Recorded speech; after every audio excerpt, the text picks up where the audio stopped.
No, this cannot be real. In the city of Lagos, in a compound built from decades of hard work and quiet sacrifice, a family was mourning. 3 days had passed since Chief Emeka Okonkwo was laid to rest, and already the cracks in his household were beginning to show. His widow, Madam Gloria, sat like a statue in her own living room, dignified, unmoving, her heart heavier than her black lace wrapper. Her elder son, Tobechukwu, had other things on his mind. Even in grief, business called to him, and he answered, phone in hand, before he had even greeted his mother properly. Someone has to keep the company running, he told her. But Madam Gloria knew her son. She knew the difference between duty and hunger. Then came Adaeze, the younger daughter, still in her nurse's cardigan, straight from a hospital shift, eyes red from more than just tiredness. She knelt to greet her mother, but found only cold comparison waiting for her. Your brother has been here since dawn, her mother said, providing for this family. Adaeze said nothing. She had learned long ago that some battles are not worth fighting with words. But Tobechukwu could not resist one final jab. Until the wheel is red, he said, laughing, then we shall see who is competing and who is not.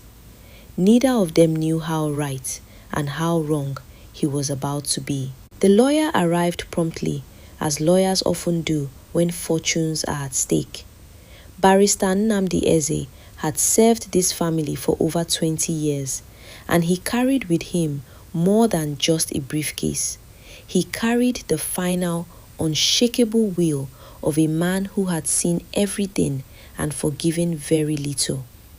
Chief Emeka left specific instructions, he told them, producing a sealed envelope, yellowed with age, and a small glowing tablet, a video statement, to be played only today with all three of you present. Tobechukwu leaned forward eagerly, already rehearsing his victory in his mind.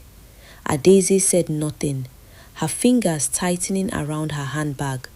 And Madam Gloria, she simply stared at that tablet as though it might, at any moment, reveal every secret this family had spent years trying to bury. The lawyer pressed play, and from beyond the grave, Chief Emeka Okonkwo began, once more, to speak to his family.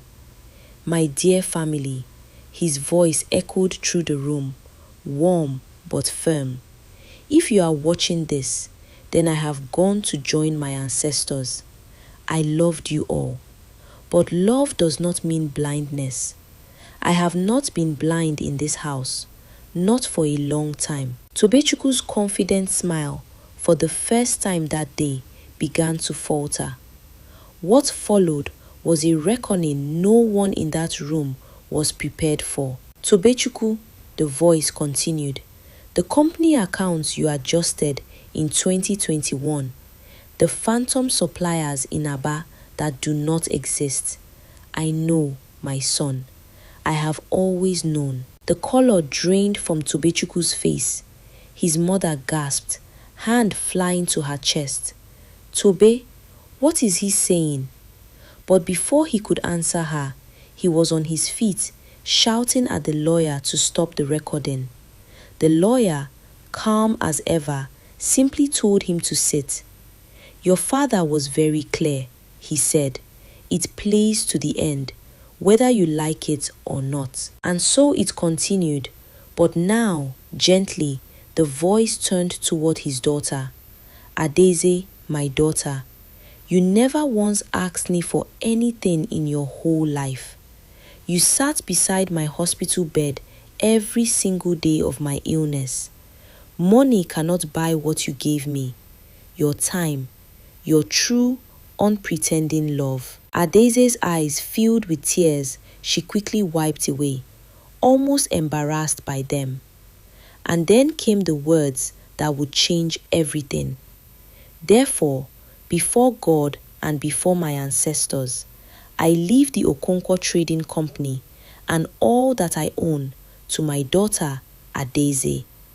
Tobechukwu will receive only what was already settled from his mother's side, nothing more, until he proves to me, even from the grave, that Eni has changed. Silence, dead ringing silence.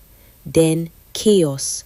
Tobechukwu exploded from his seat, kicking a table, sending a vase crashing to the marble floor. "This cannot be true," he shouted. "Mama, say something. I am the first son of this house." He turned on his sister, finger raised, accusing her of poisoning their father's mind. "Nurse indeed," he spat. "Nurse of lies." Adaeze stood her ground, calm despite her trembling hands. "I never asked for any of this," she said quietly. "But I will not let you call me a liar. Not today." It was then that Chinedu, the family's long-time gateman, spectacular, a man who had spent 20 exposure watching in silence, a gateman who drove Oga Emeka to the bank 3 times, he said, "When you were adjusting the company records, Oga Tobe, I keeping quiet because your father accused me too. But if you continue to disgrace this family today, I will not keep quiet again." The room went cold, and Tobechukwu, for the first time in his life, had nothing left to say. He sank into a chair, the fight covering